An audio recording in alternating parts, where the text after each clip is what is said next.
Dans un cercueil, son épouse et l'un de ses 2 fils à l'avant du corbillard, Kelvin Kiptoum effectue son dernier marathon sur Terre.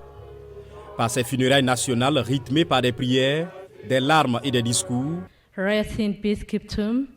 Le Kenya rend hommage au recordman du monde du marathon décédé dans un accident de voiture.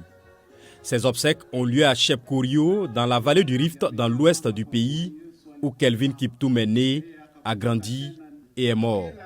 Son épouse, Asenaf Rotich, n'en revient toujours pas.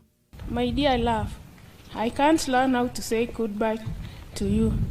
Mon cher amour, je n'arrive pas à apprendre comment te dire au revoir, avec des doigts faibles et une douleur dans le cœur. C'est incroyable qu'aujourd'hui j'ai appris à rester avec nos enfants bien-aimés sans que tu reviennes à la maison. Je pleure mon amour. J'ai épuisé mes larmes. Tu me manqueras. I'll miss you. Let's pray.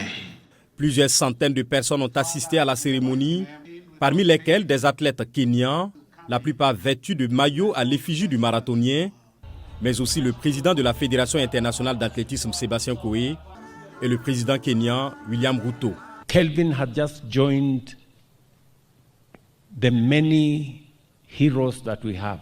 Kelvin vient de rejoindre les nombreux héros que nous avons, les grands ambassadeurs de notre pays, nos sportifs qui maintiennent le Kenya sur la carte du monde. That keep Kenya on the world map. Favori des Jeux Olympiques de Paris, Kelvin Kiptoum est mort à 24 ans dans la nuit du dimanche 11 février, après une sortie de route dans la localité de Kaptaga, dans la vallée du Rift, non loin de son lieu de résidence et d'entraînement. Kelvin, you will be missed. Kelvin, tu nous manqueras. Notre chagrin et notre tristesse mettront du temps à se dissiper.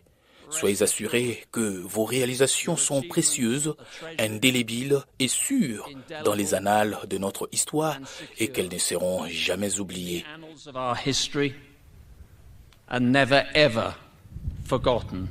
Kelvin Kiptoum avait fait une entrée tonitruante dans le monde du marathon en battant lors de sa 3e course officielle en octobre à Chicago le record du monde 2h0 minutes 35 secondes. Son entraîneur, le Rwandais Gervais Akizimana, 36 ans, également mort lors de l'accident, a été inhumé mercredi à Kigali.